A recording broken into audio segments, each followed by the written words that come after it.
Good evening, everyone. Thank you so much for joining us here on Soul School. As you can see, the lovely Deb DeRoos is sitting in for Jeff Turner tonight, who got stuck in traffic so bad that he couldn't get home in time to do the show.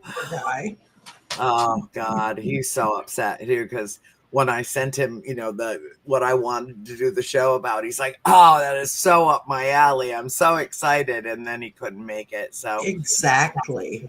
We'll talk about it another time with him too. But I want your perspective. My opinion is that when you talked to me about doing the show tonight, I thought that's wonderful. I love this, but Jeff knows the whole biblical side of it. That I could not hold a candle to his knowledge and wisdom there.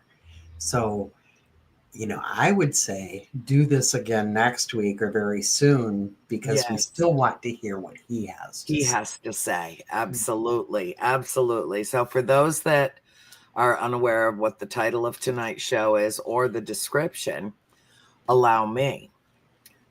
Classes in session. Did I say that yet? Classes in session. Take notes. Pay attention, drink coffee, nectar of the gods. This is from Lenny. I fucking miss you, bitch. Nice. This is what she sends me as, because, yeah, that's my girl. I love it. Yeah, and on the other side, there's a heart from Michigan to Georgia on the other side. Isn't that cute? Perfect. Yeah, she's adorable. She is. Love her like mad, like crazy. Yeah. Okay. Title: Fear not. Faith is supernatural in nature. That's tonight's title. And our description is: there are those who believe that people fascinated by supernatural activity are devil worshippers, perhaps demonically predisposed to being the embodiment of evil incarnate, doing the devil's work here on earth. Tonight, we will address the counterintuitive concept, a point of origin to examine this particular belief system. Join us. Nothing to fear here. Nothing to fear here. I'm so glad. Oh, Deb, remind me at 9:55 when we're signing off that I have to, between my first show and World Awakening. You must take your medication. I have to take my medication at 10 o'clock because last week I didn't take it until 11:11, which is a great number, but I want to be absolutely consistent with my meds. Yes. Okay. All right. So, your perspective on this is very important to me as well, because when we first connected, it wasn't, I don't think that the first time or two that we spoke in depth that we even got into the thing that binds us most, which is, the galactic family, our extraterrestrial presence on Earth and around Earth. And I know I say that very matter-of-factly, but that's because it's fact.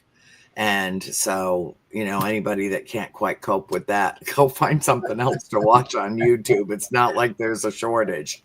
Right.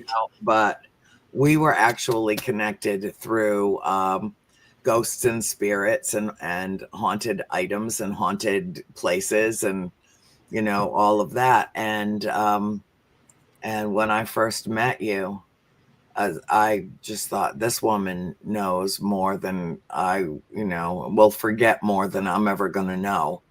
And yet, surprisingly, we had an awful lot in common, and we're able to speak very openly about our mutual experiences, even though yours were in the Midwest, mine were in New England. But spirit is everywhere, omnipresent like God.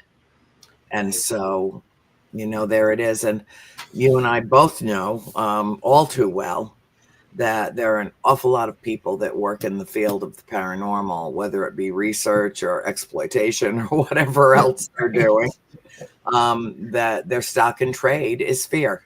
And they don't like it. Absolutely. And when we're out there saying, don't be afraid, there's nothing to be afraid of, don't be afraid. Right, because our stock and trade is love. is love. That's right. And you've heard me say 100 times, I love the spirits at the farmhouse, even the Mhm. cranky ones. I love them because they exist, because they illuminated uh, my life just by simply manifesting in that household Mhm. when I was a child, and had these experiences over and over and over again. And yeah, there were some really terrifying things that happened in the house, and I still to this day, don't know how far it would have gone if we hadn't had the presence of mind Yeah. to invoke the name of God. Because whenever any one of us said, "Oh God, please help me make this stop," it did, every single time. Right. So living in that farmhouse really enriched and deepened my faith and my belief. Mhm. But one of my sister's friends is a Jehovah's Witness, and they have rules in the church. Rules. And like before you can even join the church, you have to agree. Like, Christians have 10 commandments. Well, they've got 10 rules. One of them is that you are not allowed to believe in ghosts. You are not allowed to believe in ghosts. Yeah. And you must be willing to swear off any fascination, any curiosity, anything, no ghosts, nothing. Mhm. Um, there are even, what happened to our family. I mean, my little sister April said, "See, Mom, God has ghosts just like we do."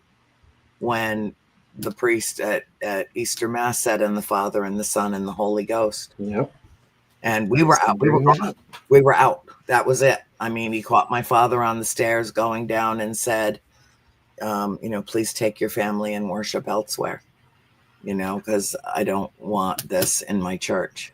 Well, the whole origin of the notion of the supernatural and exorcism and the casting out of demons and so on and so forth all originated as ancient rituals in the Catholic Church.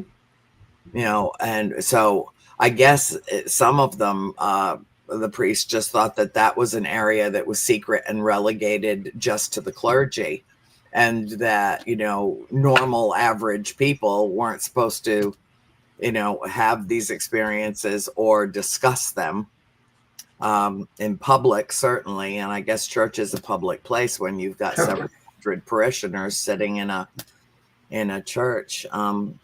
And it caused a great deal of conflict for me, because I mean, internal conflict, because I saw how hurt my father was. I saw how devastated my father was, having been born and raised into the Roman Catholic tradition, going to parochial school, being an altar boy for most of his youth. He joined the Navy after he graduated from Sacred Heart Academy, and he was going to, when he left the Navy, he was going to go directly into the seminary and become a priest. My father was as devoted uh, a man as there was. And so to be dispelled, to be expelled from his version of soul school at that time, Right. was very, very difficult. And it was on the way home from church that day that my mother, and I still remember sitting in the back seat and watching her jawline, watching, the tension in her jaw. And she just suddenly turned around and she said, "Girls, if you want to know God, go to the woods. Go to the woods." I love your I mom. think that's the day we all became pagans. We just didn't know that's what it was called. Yep. Bless her heart. And she Yeah, was so right. So I right. know. I'm, And, the whole thing is supernatural was here way BC. yeah. You know, anybody that knows me knows I talk about it freely. I am a recovering Catholic. Yeah. And this is part of the reason why. Yeah. You know, even as a little girl who was, you know, thrown out of Sunday school. I got thrown out too. It was CCD classes. Thrown Of out course, for asking too yes, many provocative questions. absolutely. Well, questions that couldn't be answered. Well, Questions they could that be. They just didn't want to. they knew we were right, Yeah. but it went against everything. So, you know, and I had a big issue with confessing my sins to a man. Yeah. I had a big issue with so many things, but, you know, I guess I'm not here to bash at this point. But Well, I no, will but you say, know, Deb, you've got to admit that there is an unholy trinity in Catholicism: absolutely. guilt, sin, shame. Yeah. You know, that's it. That's, you know, guilt, sin, and shame. You know, which one? I Yes. guess sin goes at the top. I don't know. But you Mhm. know, when you're born, an innocent baby, and you're supposedly born with original sin, like you're born into sin, that's just bullshit. Right. Okay. And that's Right. just what that is. And, Yeah. you know, the way I feel about organized religion in general, not targeting one or the other, is that mostly it's dogma and doctrine that is developed and memorized, and you know, we become indoctrinated. We memorize the creed, and you know, the prayers and the this and the that, when any one of us is and can be in contact with, you know, prime creator, divine mind, consciousness, you know, call it whatever you Hmm. want to call I it, am. all the time. Absolutely. You know, like, I am a church. We are a church. If you're living in concert with Christ consciousness, you're the church. Yeah. We are all connected. We are all one. We are all a part of that, of God, of Christ, of all that there is. And, you know, there is the light and the dark and the good and the bad. And that's okay. That's balance. That's also how, you know, being put on this earth plane, we learn To by distinguish exactly. And that's right part from of what wrong. we're here for. Yeah, It's part of exactly. the lesson. Yeah, Hmm. part of life's lesson. But I do want to go back real quick, Annie, and talk about when we first met, because there was nothing more supernatural than that. And I'm talking about when we hooked up online. I didn't know who you were, you didn't know who I was. And I believe it was 2012. Mm-hmm. We were It's a both while ago, right? starting a podcast. Yeah. And through a mutual friend, Jonathan Lento, he told me about your podcast because it had similar name as mine. And I think we started the same week. Yeah. Um, you were a World Awakening, and I am Mystical Awakenings. Yeah. And we both, when we connected and talked and said, you have to be on my show, um, we knew we had the same vision. Yeah. So it was And mission. super, Yep. yes, it was supernatural. It was paranormal, but it was the love end of paranormal. Yes, the ghost, the elementals, the galactic family, all of the above. But it was source that brought us together. Yes. We were both on a mission. We are both on a mission to awaken. And that's what we're doing here. So we are so blessed. Oh, that's stuff making you have hot flashes, right? Oh God, I don't know. I have one every 15 minutes, whether I Oh, need it or not. yeah. It's, you know, part of the medication. It's Right. gonna have to live with it forever. Hmm. So I'm Yes. sweating. Oh, But see how glowy it makes me? it does make you so, you're just radiant, but you're always radiant and gorgeous. Thank But, you know, this is a fantastic topic because so many people have fear of the supernatural. And all they have to do is open up and see the loving side. You know, I'd like to see a show of hands. How many people believe in angels? Yeah. How many people believe in the power of prayer? I do. I know it works. Yeah. All of those things in my world are supernatural. Even God. Now, Jesus was a man who walked this earth to carry the message, to carry the love.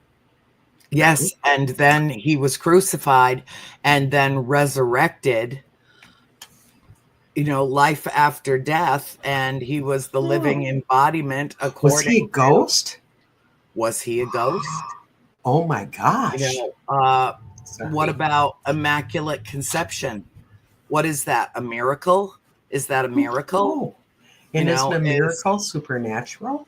yeah. Oh, and the light that led three kings, the wise men, across the desert when there was nothing but stars to guide the way. But this beam of light comes from where? To show them the way to the baby Jesus in the stable.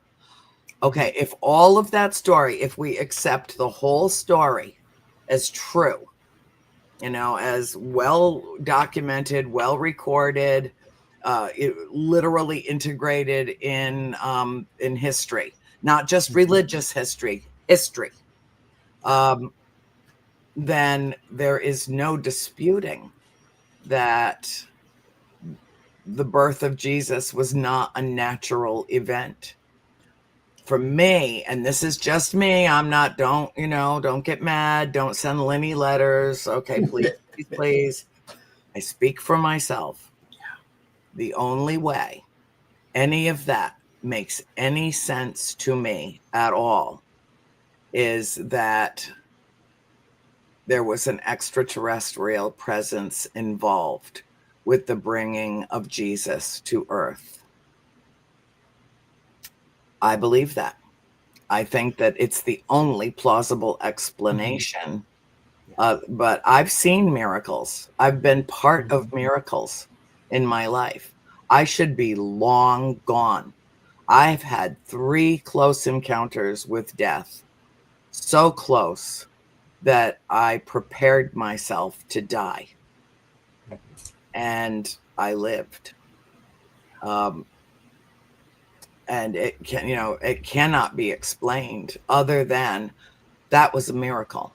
Someone intervened on my behalf. And I feel like I'm living that right now. The beautiful, positive expression of love. I don't even know who to thank, Deb. All I know is that I went for 11 months on a drug that was really helping me. And then all of a sudden it stopped. And the cancer came back with, as my doctor said, with a vengeance. Like, looking for a fight. And for 11 months, and I don't know how much blood has been taken out of my body. There were never any markers for cancer in my blood or in my genetics workup until 3 weeks ago. And then suddenly there was this rare, obscure marker that told them exactly what chemotherapy to put me on. So we were, to mix the metaphor, we were flying blind, just throwing what we thought might help at it, from initially. And no roadmap, no landing strip, nothing, just flying blind. And now we not only have a roadmap, we've got a detour sign. Go this way. Yeah. Go specifically go this way. And, I'll admit this change of protocol has kicked my ass. It has. I mean, I'm just, yesterday I did great all day long. No problem. Didn't even need a nap. Today I could barely function, Right. Thankfully, this medication is so powerful that I'm only allowed to take it 4 days at a time. and then I have to be off of it for 3 days at a time to give my body a chance to recover. Right. Um, Right. but I'm very hopeful about this, and I feel like that mysterious emerging marker was, I don't know if I should thank God, if I should thank Jesus, Mother Mary, my own mother, the extraterrestrials, our galactic family. So I'm just thanking everyone. That's Everyone. exactly what I was going to say. We're all connected. So Yeah. doesn't it make sense to thank all? Yeah. Thank all. Yeah. Because And they're all a part of it. you and I have talked at length about the comfort of knowing that there is an afterlife, that we go on from this state of being, from this manifestation, from this vessel. We Right. go on after death. Yeah. And for me, it's not wishful thinking. It's not hopefulness. No. It's not, I know that spirit exists and that in some way, shape, or form, we go on, and that we retain our basic fundamental character, which is why I'm always telling people, live your best life. And, lead with love, be kind, be gentle, be sweet, be loving, be wonderful.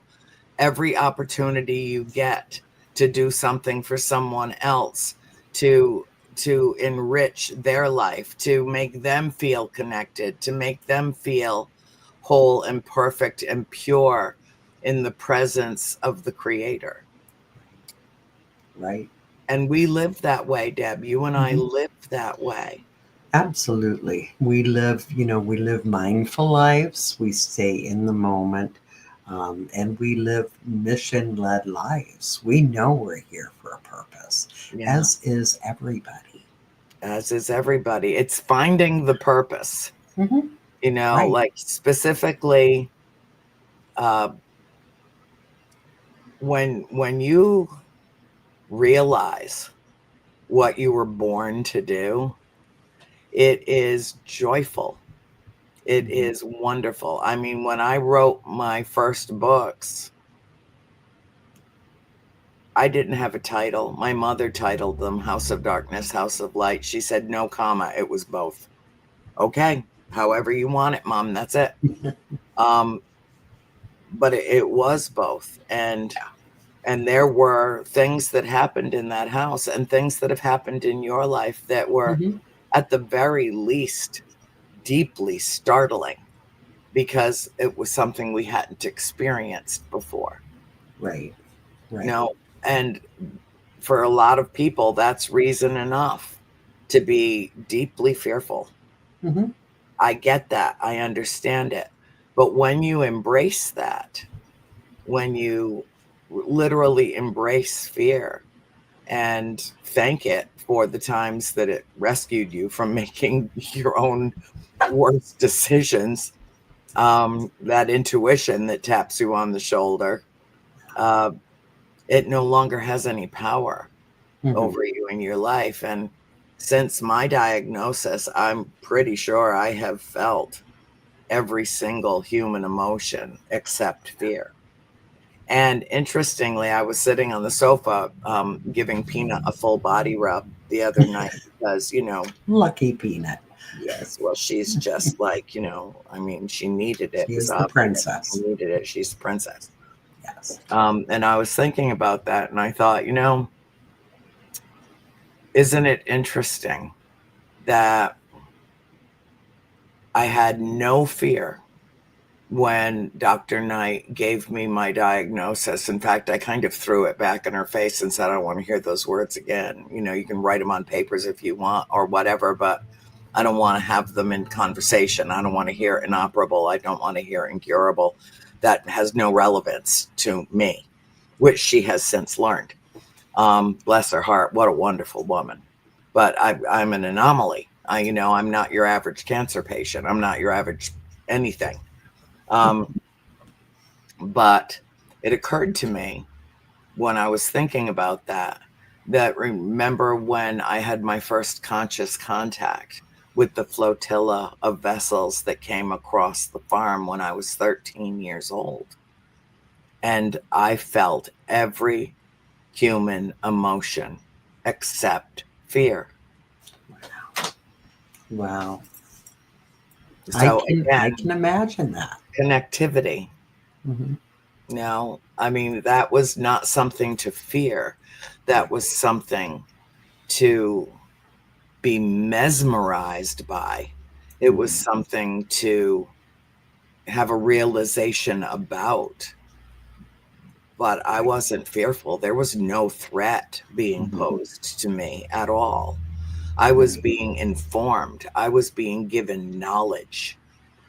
And if you look at it that way, as we've talked about many times, privately and publicly, isn't in soul school, isn't the point to gain knowledge? Exactly. Exactly. And that's why we're here, and that's why we're discussing exactly what we're discussing. And if you're in a state of fear, fear stops you from Yeah, shuts you doing down. so many things. For me, when things happen, when I've experienced a lot of things in my life. I was seeing entities I should not have seen as a little girl growing up. Um, but for me, I'm a Taurus and I'm very stubborn, and I want to know, who are you? What are you made of? Why are you here? Why can't other people see you? I Mhm. want answers. Yeah, So, I know that's what drove me to do the research is I want answers. yeah. So the fear didn't I didn't have time for fear. Well, and in the same way, I never asked, why is this happening to me? Mm-mm. When we were living at the farm, like, why me? Why am I seeing this? Why am I having this experience? What is this connection between them and me that I can't explain? And, then 55 years later, I don't have any need to ask why me with cancer, because I know exactly why this has manifested in my body, and I know exactly what to do to rid my body of it so that I can continue my mission, share my experience, and help other people get Exactly. through something this difficult, Yeah. and know that they are not alone, know that they are connected. Mm-hmm. And you and I have both had our trials and tribulations with our health Oh, over the years. absolutely. We've had a Mm-hmm. miraculous healing. The only way I can keep up with Ms. DeRoos is to make sure that I have a miraculous healing too. Exactly. You're not Because going otherwise anywhere. I would have failed, and I can't let that happen. Yeah, it was a silly thing, but in 2007, the silly doctors tried to convince me that I had lung cancer. Oh, fools, such fools. Fools. And I said, I don't have time for that. No. So I kept telling them, and they put me through test after test and the PET scans and the biopsies and all the BS. And they kept saying, it's cancer. And I kept saying, no, it's not. I don't have time for that. And I wouldn't even say the word. And finally, one day, my doctor got a little bit cocky and he sat back across his arms. He said, all right, Smarty, if it's not cancer, you tell me what it is. I said, I'll take an infection that will clear up with some medication. He laughed. He thought I was totally insane. Um, every test came back cancer. But, I went through all of the self healing, just tons and tons of Reiki, and, you know, uh, all It kinds was of. you tonight instead of me. I turned mine down before I got here. I thought I turned mine down. That's for my medication because, like you, I'm Oh, okay. sitting All here right. That's with different. my medication. Okay. Um, but I went through all of the group healings and all kinds of things, and knowing I don't have time for this. I have too many things to do. And then when they did the surgery to remove my right lung, or a big portion of it, my doctor could not wait to wake me up. He came right to the recovery room, shook me, and told me, I don't know what the hell you did, but you don't have cancer. And I giggled and I said, it's infection. He said, well, sort of. It's a fungus. It was histoplasmosis. He said, but I'm telling you right now, it was cancer. I said, have it your way. I'll be fine. Whatever makes you, you know. Right. But they literally, you know, they told me to go home, get my affairs in order. I had maybe 6 months to live if I did the surgery. And I just wouldn't accept it. Now, you know, I can't say everybody can be cured in that way, but I can say don't accept it. Fight like hell. It's your life. Too often we're told go home and get your affairs in order, and we believe that. It's that's the fulcrum right there. Right there. If I had believed Dr. Knight 12 months ago, a year ago, that was it, that this was the end, I would have come home, cried, prepared myself, and died. Because if I believed what she said, I'd be gone. I'm very, very much alive, and I intend to stay that way. That is my intention. And I have an enormous amount of help. I have thousands of people praying for me. I am so humbled. I am so grateful. I am so touched. I mean, Carlene, you know, my father's, I consider her his spouse. She calls me almost every day. We pray together over the phone.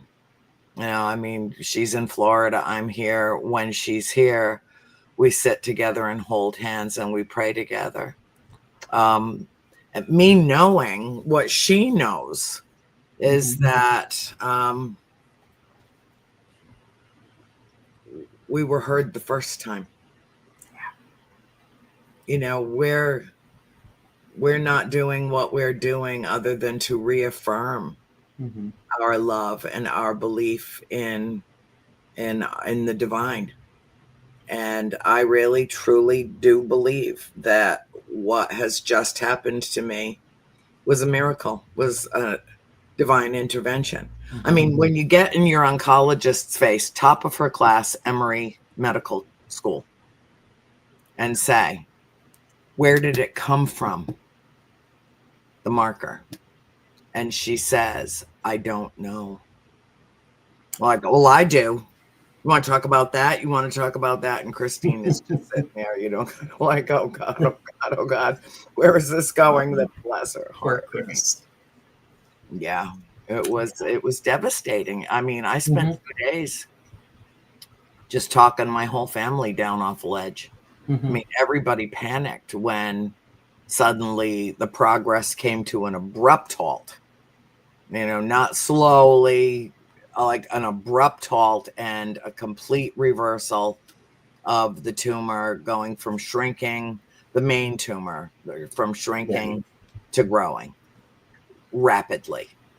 And it scared the bejesus out of everybody, but I'm not afraid. That had to happen for them to identify what to target.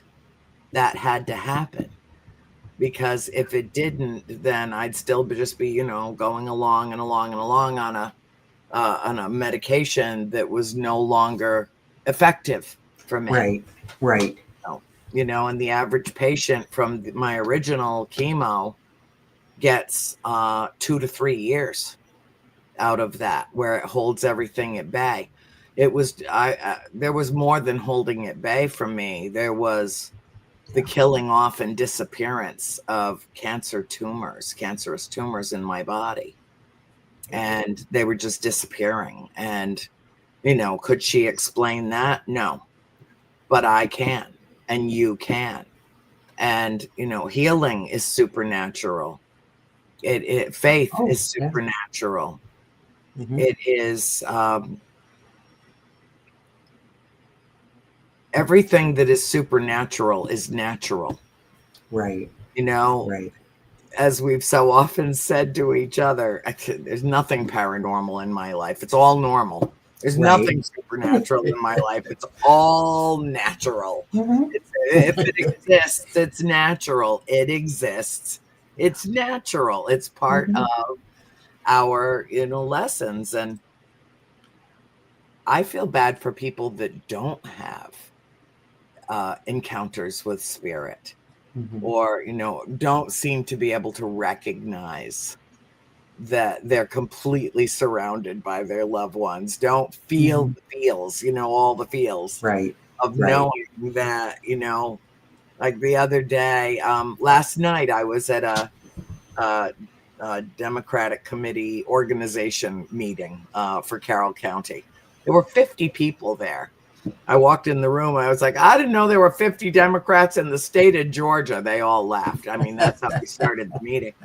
And, and I looked around the room and I told them, I said, you know what? I love all of you just because you exist, so that we just don't feel alone as we're dealing Mhm. with all that we're dealing with in this country right now. And it just brightened everyone's spirit, because there were a lot of people there that were my age or older and Mhm. really scared that next year they won't have Medicaid anymore. Really Right. scared that their Social Security office has already been shut down and they have to drive 50 miles one way to Yeah. go see somebody to help them. And If they hope that they get can get in. Yeah. it right, et cetera, et cetera. So I won't go there, but I confronted fear when I walked in that door and told them, I said, we can do this. We can save this democracy. We just have to know how. What are the tools? Because history is on our side. We have faced crises before. We will face them again. But let us be the ones. Let us be the ones with the memory, with the understanding of the real history of this country, to stand up and to fight for our freedom and to fight for our democracy. And to, I say, I am the maker of protest signs. Give me poster board and some Sharpies and tell me what you want on the sign and I'll make it for you. I mean, it was, 2.5 hours of just lovely. And toward the end of the night, a woman came over to me. I stood up and spoke because I have to. I can't not. I know that's a double negative, but I have a degree in this language, so I feel entitled to abuse it as I see fit. And she walked over to me and she's like, you need to run for office. I said, oh, hell no. They'd burn me as a witch on the steps of the Capitol building. Are you kidding? And I was like, no, I can do more good in the world by just spreading my message of leading with love and being the beacon of hope and, Mhm. being the light that you seek and being the change you wish to see in the world. And, I have an enormous following of people. I hate to call them that because we're all equals, I mean, Mhm. a cluster. I have a cluster of people. You have a Um, huge family. yes, I do. I have a huge extended family, enormous extended family. Um, and after we talked for a few minutes, I asked her name, and she said Carolyn. And oh Oh boy. God, I felt my mother. I felt my mother right there in Yeah. that room Oh, with us. beautiful. She knew Wow. what we were doing, where we were, who we were with. And that woman emerged out of that crowd and came over to me and introduced herself as Carolyn. And what a blessing. What a blessing, because it was that. that made me feel suddenly, break out of the being in the moment and all that we were discussing, and then just feel her presence Mhm. around me. Right. And then Well, I she had realized, to find a way to be there because yes, you know she was there. I have no doubt. no doubt, no doubt about it. So you have to learn. The point is, that's the long way around getting to the point, which is you have to be watchful and mindful Mhm. and open to the miracles that surround us all Mhm. the time. I drive a car that's got a front license plate that says expect miracles, I so love that that. people see it everywhere that we go, and we take the Ford instead of Christine's new car. I got the leftover car, which is great. I have no problem with that. But at least I've got something to drive. And so Mhm. I could take myself to the hospital instead of her having to come with me on every single visit. Right. But yeah, expect miracles. You would Mhm. be amazed how many people approach me or us and say, "Where did you get that? Where did you get that?" And it was given to her years and years ago from a friend as a gift. So she doesn't know where it came from.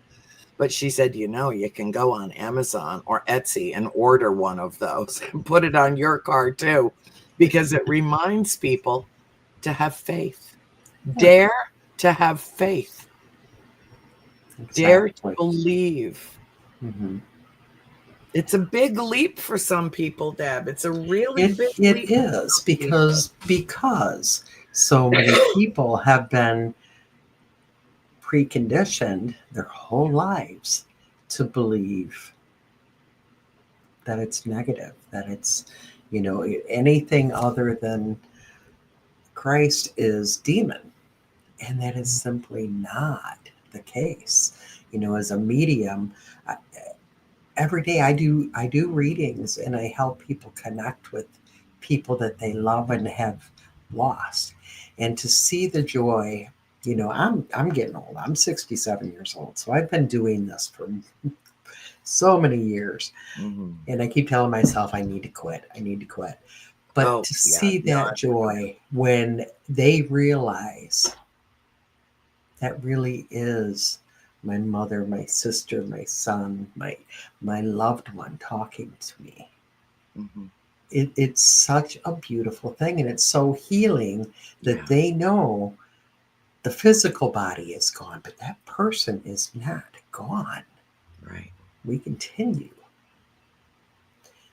Now you have, like you said, so many people see that as, and I've been called out by ministers and um, you know had many threats made because they they truly believe that I'm doing the devil's work. Yep. Yep. And that But you are the threat. Yep. So yeah, they make the threat against you because they perceive you as a threat. right. And that's so heartbreaking It because is. how can anyone see the beauty of you last night realizing your mother was there? How can they see that as evil? That's a beautiful thing to feel that love, to Yeah. know to know without a doubt, because that woman was sent to introduce you, Yeah. and her name was Carolyn. And Out of 53 people sitting around me, yeah, Carolyn walks up to me. that is that is beautiful. Yeah. And that's what gives us faith. How can we have faith that a God or a creator of any sort exists if we don't have faith that things exist that we cannot see? Right.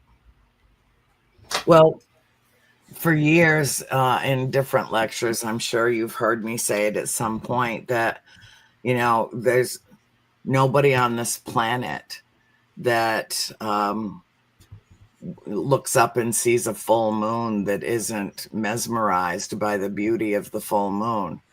And yet, when it's a new moon and you cannot see that orb in the sky, does anyone doubt that it's still there?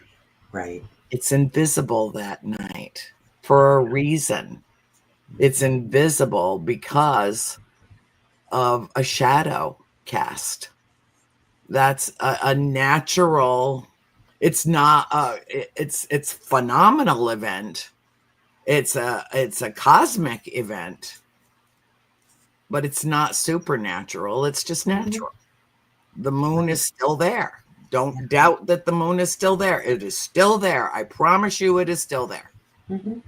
Yeah. You just can't see it tonight.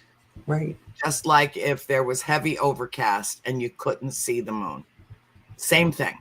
Yep. Just It's still there. Circumstances. So I think that there's nothing more comforting than knowing that we are not alone in the universe, knowing that our loved ones are still with us, watching over us, helping us through the tough spots, being there for us, whether we know it or not. Mm-hmm. It's making that step, that leap of faith to accepting that spirit surrounds all of us all the time, and that it is perfectly natural. It is nothing to fear. And, you know, people have asked me about, you know, are you a witch? I'm like, are you a witch? Have you ever manipulated energy around you? Have you ever made something happen just by your will? Have you ever cast an aspersion as a spell and then something happened to the person that pissed you off? Because if you ever have in your whole life, you qualify as a witch. Mm-hmm. Yeah. Okay, so, you know, semantics aside, everything is energy. Once you learn to harness it and direct it, then that in pagan thought qualifies you as what John Tenney would describe as weird, a weirdo, WYRD, which literally from Middle English means one who manifests their own destiny. That's what the word weird means, WYRD, which is now morphed into WEIRD. And so when somebody says, oh, you people are weirdos, I'm like, thank you very much. Oh, it's getting through. Message is getting through. Our wonderful John Tenney has taught us all to embrace our weirdness. Yes. And I'm so glad that he did. So glad that he did. I'm so glad that he did. Mm-hmm. Yep. In my youth, I thought something was wrong with me. I was weird. I wasn't like other people. And to me, that was a negative. Yeah. I don't see that anymore. No. Now I embrace it. It's a beautiful thing. It is. I'm very happy with it. You are a beautiful, beautiful soul. Thank you. And I'll tell you what, I can't wait to see you in September. Yes. Oh, Bill, just put in the chat, don't forget to take your meds. Oh my God. Wonderful. Thank you, Bill. I've got them right here. And as soon as the show is over, I have my water too. So Annie and I will take our pills together. Yes, we will take our pills together. We will. So I don't know how we blow through an hour as fast as we do. I mean, I know. We just blow through an hour like it's nothing at all. Of course, you know, time is irrelevant anyway. But time is an illusion. It is an illusion. we do this even talking on KGRA. Right. Yeah, Bill's here cracking the whip. He is. Yeah, well, he's like he's the sweet Wizard of Oz, not the manipulative, evil Wizard of Oz. He's the sweetheart Wizard of Oz, the man behind the curtain, the magic man. So I thank you with all my heart. I mean, you're the only person I can call 3 hours before the show starts and say, Deb, I need you to co-host Soul School tonight. Can you come? Yeah, I'll be there. You know, you make my life. You bring light into my life. You brighten my life. Ditto, my star sister. Ditto. Oh, thank you, sweetheart. Oh, I so appreciate all of you and, all of our viewers and all of our family. Oh, thank you, Amir. Thank you, sweetheart. It is a blessing. There's nothing about supernatural anything that I consider to be a curse. I really don't. I've never seen a demon. I've never encountered a demon. If there was anybody on this planet that would have a right to say, "Oh yeah, that happened," no, no, um, no. I know that evil exists, and that we must work diligently to dispel fear and to hold evil to account and be the light that we seek. And so as we close out this particular edition of Soul School, we will close out on that note. Be the change you wish to see in the world. Be that beacon of hope for those who are lost in the dark. And always, always lead with love and be the light you seek. And with that, class dismissed.